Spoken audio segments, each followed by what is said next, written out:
Hello and welcome back to another episode of this week's watches. And this week, like every week, we have 12 incredible watches for you guys and girls, ranging from modern to vintage to affordable to some more luxury.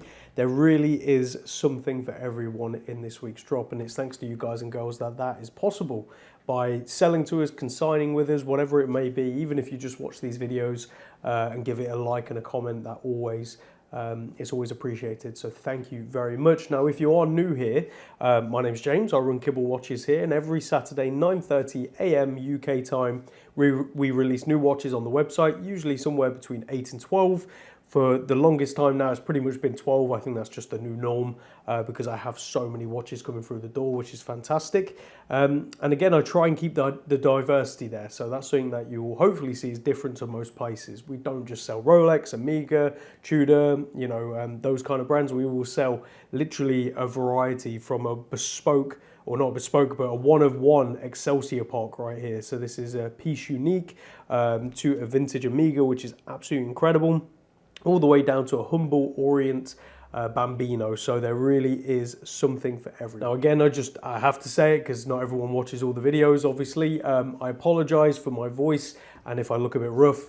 We just moved house. I have a cold that I just can't seem to shift. I'm sure a lot of people are in the same position, but we're getting there. We're still going to make sure you get these videos and you get the drop every Saturday as usual. And obviously I'm working on the next few weeks already as we speak. There's some exciting stuff coming. Now, before we crack on with what's on the table, which there's a couple of personal watches in there. Obviously, as I just said, I've just moved house. We have 2 children. I just can't justify keeping everything, especially if I don't wear it that often. So I'm reluctantly letting go of a couple of pieces which are in this drop. But what's on wrist? I'm wearing a watch that I just picked up the other day, and it is fantastic. A really, really cool piece. This is a 1971 Seiko automatic chronograph with a deep blue dial, which has got this purple hue. It's almost impossible to capture, but it is incredible. It has the correct Roman and English date wheel, which is really, really cool. And yeah, it's just a really, really nice piece. Reference 6139-8020, and it will possibly, more than likely, be coming for sale soon. But I'm going to enjoy it and test it out on wrist, which is sort of the perks of doing this for a living, right? So there you have it. Now let's crack on with what you're here to see, and that is the watches on the table. We're going to start with, I believe, the biggest watch on the table, a 2012 IWC Portuguese automatic 7-day, which is insane. But let's take a closer look at this one. Now, for a fantastic IWC to start this week's episode, this is the IWC Portuguese automatic 7-day in 42mm. That is one impressive movement with a 7-day power reserve, which is indicated via the dial. As you wind it, you can see that power reserve going up. Now, it goes without saying, a lot of these watches that have these long power reserves and these big barrels, they perform better the closer to the full 7 days you are. And as you wind down, this is why 1 day is in red, that barrel's becoming quite empty. Therefore, the amount of power it can exert onto the balance is reduced. So therefore, timekeeping can be affected. It's like driving your car on a full tank of petrol compared to running, nearly empty. There's a difference to how efficient the car is. It's the same with this watch, and with watches in general. That's actually a rule of thumb across the board. On a full power reserve, the balance has full effect. As that reduces, that diminishes, apart from a few watches which have obviously combated that problem and deliver consistent torque across the full power reserve. But that's a different thing completely. Anyway, little side tangent right there. What you're looking at is a really gorgeous sort of silver white dial with gold accents, sub-seconds over at 9 o'clock, big date over at 6 o'clock tucked away. As we flip the case, you can see a nice IWC signed crown and the classic, in my opinion, Portuguese case with the brushed and polished sides with that nice concaved bezel which slopes inwards towards the crystal. Comes paired on its black leather strap with a folding IWC signed clasp buckle right there. And then as you see the case back, you can see a nicely decorated automatic movement. That right there is a automatic IWC caliber 51011, and the specific reference to this watch is the IW50000114, and I believe they still actually make this model. It's a model that you can get at retail today. This one, however, dates from April 2012 with its box and paperwork, and is priced incredibly fairly when you consider the set and the condition, and it is ready to be purchased and enjoyed. So let's show it on wrist and talk dimensions. And here we go, comfortably on my 7-inch wrist. It is not a small watch, but it actually wears really well. Obviously it's on the thicker side to account for that massive barrel that a 7-day movement requires, but it's very, very comfortable. So what you're looking at is 42mm by 50.5mm lug to lug, 14mm on the thickness, so it's not outrageous, and 22mm on the lug, so endless options for this one. A nice brown leather strap I think would look killer on this watch, but go check it out on the website today. From a 42mm 7-day automatic Panerai IWC to a 1960 Vacheron Constantine in pink gold, part of the Patrimony range. This is absolutely incredible. And again, if circumstances were different, this would be staying with me. But let's take a closer look and give you guys and girls the opportunity to add this gem to your collection. Now for a incredibly rare and beautiful Vacheron Constantine. This is part of the Patrimony family from 1960 in 18 karat pink gold. Often these watches are nicknamed the Calatrava based on the world famous Patek Philippe Calatrava, which has this simple but elegant sort of design as well. A lot of watches at this era and period had this kind of design, and this is done to a beautiful standard with those long elegant gold hands, sub-seconds down at 6 o'clock, and Arabic numerals with baton indices opposite each other as well. Really, really wonderfully done, really beautiful. And obviously the highlight is that 18 karat pink gold case. So vintage rose gold or pink gold, however you want to call it, has a far warmer hue in my opinion than modern pink gold, and it looks beautiful. As we flip it over, solid 18 karat gold snap-on case back as you'd expect. And this watch is a reference 317792, and inside this beautiful watch is a equally beautiful manually wound Vacheron caliber P453/3B. You can actually see photos of that movement under the points of mention on the listing where it says additional photos. On there you'll see some photos of that movement. It is gorgeous and a work of art on its own, and it's amazing to think back in the era, this is from circa 1960, that movements of that high level were put inside closed case bags only for the watchmakers to view. It's not something you traditionally a sort of owner of this watch, especially in that era, would have just cracked it open to have a look at the movement. You've got to think mechanical watches were the norm. Now obviously levels of finishing would have been appreciated, but often not seen, and I think that's just incredible that the craftsmanship, hand finishing and level of detail was hidden from sight, whereas nowadays even the most basic of movements are often on display. And it's not to say anything bad about one or the other, or that one's better than the other. It's just that I think it's an interesting insight into how the industry has changed over the years. Let me know down in the comments what you think of that. But let's show this one on wrist and talk dimensions. And here we go, comfortably on my 7-inch wrist. There is no need for this to be any bigger. It is beautiful and elegant at 33.5mm by 14mm lug to lug, 9mm on the thickness, and 19mm on the lugs. So go check out this absolute gem on the website today.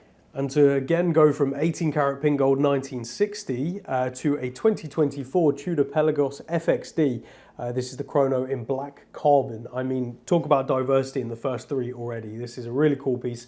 Again, if you're into this kind of thing, it's amazing, and it wears really, really well. I'm always amazed by how comfortable these FXDs are, and this black carbon case weighs like nothing. So let's take a closer look at this one. Now for a Tudor FXD chrono in black carbon, this is a really, really cool watch, especially if you're into the sort of sportier chronographs, and this is using black carbon, which makes it only more interesting and even harder to work with for the manufacturer.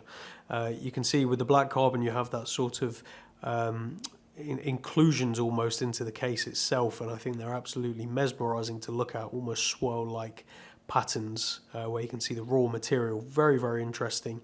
Ceramic bezel and really nice black dial with red highlights, which I think contrast perfectly against the black carbon case. This is the reference 25827KN from June 2014 with its box and paperwork. And inside behind this closed caseback, the NATO is a single pass, and the FXD has fixed bars. As you can see, they're almost an extension to the case as opposed to spring bars or lugs in general. It's just a continuation. Really, really interesting. Sticker still on the back, and inside there is the automatic Tudor caliber MT5813. So as I say, June 2024 on this one, so it's still under its 5-year manufacturer warranty. The watch has been worn, but again, with that black carbon case, you can't really tell any points of wear, and you've got the matching black hardware. Really, really cool watch. Pump pusher, chronograph right there, as you can see, to start, stop and reset. Large screw down crown to operate the time and the date setting. So let's show this one on wrist and talk dimensions. And here we go on my 7-inch wrist. So obviously these FXDs are no small watches, but they do wear very, very well on the wrist and quite compact thanks to a short lug to lug and also the lug design, right? That strap just comes straight off the case. So it hooks the wrist nicely. This is 43mm by 50.5mm lug to lug, 13mm on the thickness and 22mm on the lugs. So any single pass-through straps you'll be able to fit on this watch. So go check it out on the website today. And from there to a watch I'm reluctantly letting go. As I say, there's a couple from the personal collection in here, and this is one of them. This is the Benjamin James Scarifor Orange Sunrise Mechanical. Really, really beautiful piece, really comfortable, and obviously quite fitting with Patek releasing the Cubitus, and it seems square or rectangle, square, all the odd shaped watches are starting to fully come back as they should be. But let's take a closer look at this one. Now for the Benjamin James Scarifor in Orange Sunrise, as the name is called for the dial, and that's very fitting considering it's this gradient orange that sort of gradiates obviously from the center outwards to where it's darker. Really beautifully done, simple with 2 hands, Benjamin James and Scarifor stated. Roman 12 at 12 o'clock obviously, and batten indices throughout. Benjamin James is the name of the chap who started the brand. He's been a designer for a few watch brands over the time, as well as Gekota watches, so the sort of sub-brand of Watch Gecko. Really, really cool designs he's done in the past, and this is obviously his own brand, and yeah, I was very excited to support him and will continue to do so with his new releases coming up. You've got this polished bezel, very aggressive in its angles, that leads to this polished and brushed angular rectangular case with very, very nice edges, as you can see. Sign crown at 3 o'clock, and then you're presented with this almost Nautilus style bracelet with polished center links. Very nicely done. I chose the concealed clasp option, so as you push the buttons open it reveals itself, and an exhibition case back. I also went with the manually wound version. There was a quartz, but I went with the manually wound Sellita caliber SW210-1B, and this one's from September 2024 with its box and paperwork ready to be picked up and enjoyed at a great price for what you get. And again, it's always good supporting these newer brands, which I'm very honoured to be able to do quite regularly. So yes, let's show this one on wrist and talk dimensions. And here we go. On my 7-inch wrist, the proportions of this one are perfect. It's not too big, it's not too small, it's that sort of perfect middle point for most people's wrist size. So this is 31mm by 40mm lug to lug, 8.5mm on the thickness as well. Really, really great piece. So go check this one out on the website today. As I say, some watches that I've got to go because I just don't wear them enough. This is a Erebus Ascent with the malachite dial, 39mm apparently, and I don't know how true it is, but apparently they sold the least of these ones because they were the least popular, which surprises me because I actually think the malachite is the coolest, and the malachite as a stone I think is fascinating, and to be able to get an affordable stone dial, I mean, when you see the price of this on the website, it's cheaper than the retail was, plus I had to pay taxes on top, so it's a hell of a lot cheaper for you if you're in the UK, so snap it up. But let's take a closer look. Now on to a watch that punches well above its price point, even at retail, from the brand with the taxes on top. This is still an absolute steal. This is the Erebus Ascent, and I went with the malachite dial. As you can see, so malachite, very interesting green stone, which has these beautiful sort of lines going through it where the color changes and you get some slight texture as well in certain parts. So towards the logo you can actually see a textured area, which again is really, really charming and really nice. Again, simple design with this one, Erebus at 12. The Ascent written down there with the date tucked away and color matched. Thank you, Erebus. right there with the battered indices and nice sword hands. This is part of Jody, Just One More Watch, his brand, so it's really great to see YouTubers sort of branching out and doing sort of putting their expertise of reviewing watches for all those years into action by making a brand, and they've done an incredible job. As I say, this is built incredibly well and the specs punch far above its price point. Then you come to the case, really nice sort of oyster style soft edged case with polished and brushed sides, signed screw down crown at 3 o'clock, oyster bracelet with a large folding clasp which actually has micro adjustment as well, so you can adjust it on the fly as you need. Quite hard to capture these half the time, and you push that down to release it like so. Really nicely done and a great feature to have. Solid screw down case back, no exhibition case back, which I am a fan of personally. You don't need to always see the movement.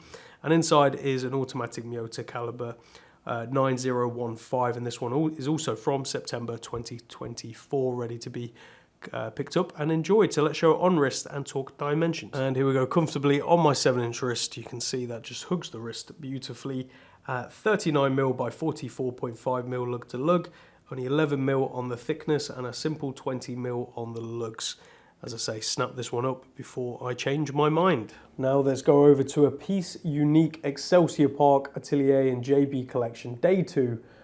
Really incredible piece based on a vintage model, and for some reason they didn't make this part of the core range, so therefore this dial and configuration is unique. I think they should have made it part of the core range because it looks fantastic, but let's take a closer look at this one. Now for a really wonderful Excelsior Park, and it's great to see this brand back and doing great things. Now this one right here, as I say, is one of one. It is a piece unique, as proudly stated on the case back, one of one. A really beautiful vintage example of this style with the tuxedo dial was sent into Excelsior Park, and they used that to base this dial, but for some reason they never brought it to full production, so therefore they only made the one, which is a real shame in my opinion, because this is probably one of the most attractive ones I've seen. So this is the reference Atelier and JB collection day 2, one of one, and inside behind that closed screw down case back is a manually wound Sellita SW510M, which obviously stands for manually wound. You have your classic pump pusher style chronos, which start, stop and reset. Nice big crown to operate the watch. Running seconds over at 9 o'clock and a 30-minute totalizer for the chronograph at 3 o'clock. One of the most attractive things in my opinion is the numerals, especially number 7. I am a sucker for really interesting font for numerals, especially 4 as well. They've gone with this really deep pumpkin style loom for the hands and the indices. Gives this really dark sort of radium look almost, as opposed to anything tritium. Very nicely done, and again the colour combination of course works wonders. Really nice case profile, brushed and polished, with a very nice leather strap with its signed buckle as well. This watch is from December 2023 and comes as it came from Excelsior Park with its box and papers. So let's show it on wrist and talk dimensions. And here we go, comfortably on my 7-inch wrist. Obviously this is a larger watch than the original was, but they've done a good job of still keeping it nice and compact on the wrist, and they've not gone absolutely mental making it like 44mm or something stupid. So it wears really well at 39mm by 47mm lug to lug, 13mm on the thickness and 20mm on the lug, set endless options for this one. But this combination works beautifully. I mean, just look at that on the wrist. That's incredible. Go check it out on the website today. And on something you really don't see every day, and that is a Bell & Ross. First of all, you don't see Bell & Ross that often, but this is the automatic 38mm with an eggshell dial BR123S. So it's a round case as opposed to a square case Bell & Ross. So I find these quite attractive. I think they're really nice on wrist, and this one is particularly nice. So let's take a closer look. Now onto a Bell & Ross, and yes, a round Bell & Ross. I'm personally a big fan of these models, often part of the vintage family as it's called. And this is the Bell & Ross BR123S from the circa 2000s. So this is actually quite an early Bell & Ross, with really nice simple sword hand design, sub-seconds and dates nicely tucked under the sub-seconds right there. Bold 12, 3 and 9, and you've got that faux patina for the loom pips at 12, 3 and 9 as well. Really nicely done eggshell dial and a nice stainless steel case with a signed screw down crown. As we flip it over, you're presented with a Bell & Ross signed screw down case back with a slight exhibition showcasing the balance spinning away there, and obviously the rotor when it passes like so also becomes on view. There you go, you're getting the and symbol of Bell & Ross that they used to use a lot. Inside there is the automatic ETA caliber 2895-1. As I say, circa 2000s, no box or paperwork, paired on this nice ostrich style strap, which I think really suits the overall design. And this is just a really great way to get into a Bell & Ross without breaking the bank. So let's show on wrist and talk dimensions. And here we go, comfortably on my 7-inch wrist. Really, really comfortable actually at this proportion of 38mm by 45mm lug to lug, 11mm on the thickness and 20mm on the lugs. Nice sweet spot in size. So go check this one out on the website today. From there to a watch that punches incredibly hard for its price. That is this gorgeous Omega Seamaster Cosmic on bracelet. It's a heavy case, heavy bracelet, heavy style with those beautiful angles. And this is from 1974, which is just insane. So let's take a closer look at this one. Now onto a fantastic vintage Omega Seamaster Cosmic with the most elegant case and sort of aggressive 70s style with those angles and sharp edges. Really, really beautifully done. Nice polished bezel leading to a slate grey dial with sword hands and lume indices. As you can see, date over at 3 o'clock, very nicely done. Screw down crown at 3 o'clock. It's more of a locking crown actually, so rather than screw down, it sort of twists to unlock, and then you can obviously wind and set as you usually would, and then to lock you just push it in and screw.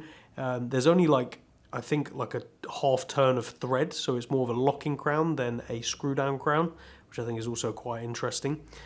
Nice angular integrated bracelet with a jeweler's clasp, so right here that folds open like such, and then it folds in place to either of the holes if you'd like it looser or tighter, and then you just clip it down like so. That's how you use the jeweler's clasp. Nice way of doing it. You can see solid case back right there, and this is a reference 166.0195. This watch is from circa 1974, and inside is an Omega caliber 1012, which is an automatic and quick set date movement. Really, really beautiful watch and really well executed. This does come with Omega service box and service papers, which is very nice as well, and they would have been the ones to have refinished this case to such a high standard. I mean, just looking at that edge right there, it is beautiful. Someone at Omega took a lot of pride on refinishing this case and bracelet. Obviously it's been worn since, and as it should be, but it's really nice and ready to go. So let's show it on wrist and talk dimensions. Here we go, on my 7-inch wrist. Now it goes without saying, I would absolutely rock this watch daily, but that should come as no surprise for those of you that know I have a Zenith Defy from the same era, which has this integrated bracelet design and looks quite similar, to be honest. And I absolutely love it. I should wear it more often. But this is 37mm by 41.5mm lug to lug, only 9mm on the thickness and 9.5mm at the lugs right here. Obviously going down at the clasp. So go check out this beautiful watch on the website today. One that I kind of hope doesn't sell too quick, to be honest, because then I can just justify bringing it back. This is my Movado, or was mine, it's now for sale. Movado Fab Swiss oversized 35mm Calatrava with the most beautiful case, all stainless steel, and it even has the Movado caliber 125 inside. This is a very, very nice piece and priced incredibly well for what you get. So if you're interested, snap it up before I change my mind. But yeah, let's take a closer look at this one. Onto a beautiful Movado Fab Swiss Calatrava with those elegant long and thin sword hands with the sub-seconds down at 6 o'clock, and Arabic numerals with dagger indices around the outside with a minute track, and you can see a gorgeous patina on the dial. Some of it has gone from this side of the dial, as you can see, but the rest of it has this really warm tone to it. Very, very beautiful. And that leads to this stainless steel case with these sort of almost disattached lugs, I guess you'd say. Looks like they've been soldered on. Very, very cool. And you even have the original button crown, which is obviously quite a small crown. It's very close to the case, so it can be a little tricky to get purchase on it to sort of wind and set, but obviously that's there. you've got the solid stainless steel snap-on case back, and you can see these marks through the center. Now that is where this watch was worn on pretty much a NATO strap for most of its life, and that NATO strap through years and years of wear rubbed on the case and has left this sort of impression on it of the fabric. Really, really cool. I've seen this on a couple of watches, mostly military watches, and so it's really cool to see it on this watch right here. This is a reference 843/18106, and this watch is from the circa 1950s. Paired it on a really nice dark green suede leather strap. And inside, behind that closed case back, is a beautiful manually wound Movado caliber 125. Now, it will come as no surprise, I am a big fan of Movado. I own multiple and will continue to own multiple. I'm always striving for the best examples I can find. And this is a really beautiful one that I don't want to really let go, but as I say, I can't keep them all. So here's your opportunity to pick up a beautiful example. So let's show on wrist and talk dimension. Here we go on my 7-inch wrist, as you can see. Really, really well proportioned at 35mm by 43mm lug to lug, only 8mm on the thickness, and quite a bit of that is in that domed acrylic crystal, so it's very, very thin, and 18mm on the lugs with drilled lug holes to make strap changing nice and easy. So go check out this one on the website today. Now on to one of, in my opinion, the neo-vintage sort of gem from Tag Heuer, and that's this Heuer Carrera automatic 1964 re-edition in 35mm. This is the time and date only. They also did a GMT model, which I have coming next week in next week's drop if it doesn't sell before then. So it's going to be good to have, and it's going to be quite interesting actually to have both the automatic standard with the date and the GMT at the same time. But let's take a closer look at this one. Now on to the awesome Heuer Tag Heuer 1964 re-edition. This is the automatic time and date model with the nice black dial and the applied Arabic numerals and indices, which just sort of catch the light beautifully, and it's really great seeing Heuer on the dial right there. Arabic numerals around the outside, beyond the minute track as well. Very attractive design, and I've sold many of these and the GMT models, and they've all had this slight tarnishing to the hands. I don't know why. It's obviously the material they used, but they've all had it. So just so you know, it is there. It's not very noticeable once on wrist, but obviously want to make sure you're fully aware of it. Acrylic crystal, which is really nice because you can polish it out if you get any scratches, and a nice simple Carrera case profile. They did a good job of sort of keeping that original case and flanking that you get with a Carrera. Always sign crown at 3 o'clock, and as we flip it over, you're presented with a simple Heuer case back screw down with the reference and serial there. So this is a reference WS2111 from the circa 2000s, and inside this is the automatic ETA caliber 2824-2. And yeah, really, really cool piece. It's paired on a nice brown leather strap, which I think suits the watch beautifully, and it has its original Heuer signed buckle as well, which again is very nice to see. This is watch only, so no box or paperwork, but priced as such. So let's show it on wrist and talk dimensions. And here we go on my 7-inch wrist, really beautifully proportioned at 35mm, and this is something I would happily wear, and this combination of the black and brown I think goes really well. It actually goes with what I'm wearing today. So here we go. This is 35mm by 44mm lug to lug, so nice and compact on the wrist, 10.5mm on the thickness, and 18mm on the lug, so endless options for swapping this one out. So go check it out on the website today. From there over to a Seiko Alpinist. This is the Rock Face European limited edition of 3,000 pieces total. Probably one of the most attractive part of this line. As a lot of you know, I'm not actually the biggest fan of the Alpinist range. The design doesn't quite do it for me, but this Rock Face I think is the nicest of the bunch, and I would happily wear this one. So let's take a close look at that one. Now for the Seiko Alpinist Rock Face European limited edition with that really gorgeous textured dial, which is obviously a grey texture to emulate a rock surface, and it's contrasted perfectly with the blue of the hands and the indices. This sort of grey-blue combination is the perfect match, and I think makes this watch really stand out from the crowd and look great, especially as someone, as I said in the intro to this, I'm not the biggest fan of the Alpinist design, to be honest. It doesn't really do it for me, but this combination really does it. It sort of elevates it to the next level. Date over at 3 o'clock with the Cyclops over the crystal, as you can see. Cathedral hands, which is one of the things I was always a little confused about with the Alpinist, but it is a fan favourite to those who absolutely love it. Internal rotating bezel, which is rotatable via this crown right here, so no more worrying about misaligned bezels. You can move it exactly to where you want it. Screw down crown at 3 o'clock, and the classic Alpinist case profile with that high domed brushed bezel. It comes on its oyster style bracelet with push fold button clasp and an exhibition case back right there, showcasing the automatic Seiko caliber 6R35. Now the exact reference to this watch is the SPB 355J1, and this is a limited edition of 3,000 total. This specific model is from April 2024 with its box and paperwork ready to be enjoyed. So let's show on wrist and talk dimensions. And here we go, comfortably on my 7-inch wrist, another watch that goes perfectly with what I'm wearing today with those sort of grey and blue tones. This is 39.5mm by 46mm lug to lug, 13.5mm on the thickness and 20mm on the lugs, so endless options for swapping this one out.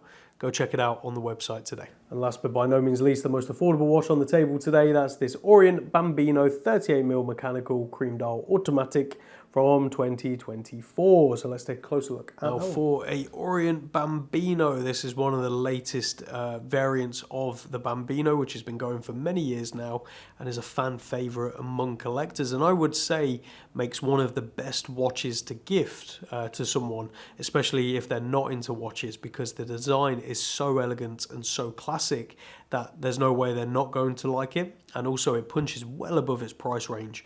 You know, for someone who's not into watches, they get an automatic watch with a date that can all be quick set. It's on a nice leather strap which suits the design perfectly and is actually quite comfortable, and they have an exhibition case back where they can look at how the watch actually works, and this is sort of a gateway into the watch world. I often find that, you know, for us hardcore collectors who have been doing this for a long time, it's not the most elegant movement and it's not exactly well finished. So we look at that and it's just another movement. But for someone who's never really been into watches, this right here is incredible. It's like mind-blowing to be able to watch that rotor go round and watch that heartbeat spinning away, telling the time. I mean, it really is incredible. And we sort of forget that basic innocence, I would say, that we have when we first start collecting watches, and a watch like this is the epitome of that. So I won't bore you with the reference to this one. It's a very long reference. You can see it on the website, but this one's from August 2024. It's been lightly worn with its box and paperwork, and that movement is actually an Orient caliber F67424. So again, when that person, if you gift them this, if they're not into watches and they start getting into watches, they're going to realize this watch still offers a ton of value and is very respectable for the price. You know, to have an in-house movement and a brand that has been around for donkey's years and a staples part of the Japanese watch world. So let's show it on wrist and talk dimensions. And here we go on my 7-inch wrist. Again, another watch I would happily wear, and I think sort of goes with everything. This is 38mm by 44.5mm lug to lug, 12.5mm on the thickness and 20mm on the lugs. So endless options for this one. So go snap it up on the website today, either for yourself or as a potential gift for Christmas. So yeah, go check it out. So there you have it, guys and girls, a real range of watches. I look forward to hearing what's your favorite down below in the comments. Some of you are so adamant on your favorites, it's amazing. Like, I can never choose. For example, obviously I love my Movado, but this Vacheron is incredible. The Omega is incredible. I actually really like the Benjamin James as well. I think the Excelsior Park's really interesting. I could justify every single watch on the table, and obviously I do with the fact that I curate these drops every single week. I'm very lucky to be able to play with watches all day. That's pretty much my job. So for me, it's hard to ever choose a favourite, but I look forward to hearing what your favourite is down in the comments. And again, I look forward to seeing you all again next week with another incredible range of watches. As I keep saying every single week, I'm doing my best to bring more affordable watches as we get closer to Christmas. Typically, and just to be completely honest with you, the numbers show that's traditionally what does best each Christmas is the more affordable watches. So therefore, it's in my best interest to do it, and obviously it's great for you guys and girls as well, especially the long-term followers of this channel. You know, we're on what, 186, 187 is this episode, something like that. And obviously they're just the ones I've managed to do videos for. There's many more than that I've done. But the long-time followers will remember the days where it was 4 to 6 watches in a drop in a week, and they were all under £1,000, pretty much guaranteed. Maybe the odd one here and there that was more expensive. So things have definitely changed since then, and obviously I want to honour the starting point and obviously pay respect to it. At the same time, it makes business sense. So it's a win-win all around. But yes, I look forward to seeing you all again next Saturday as we approach another week closer to Christmas. That is terrifying. All right, see you again soon. Take care.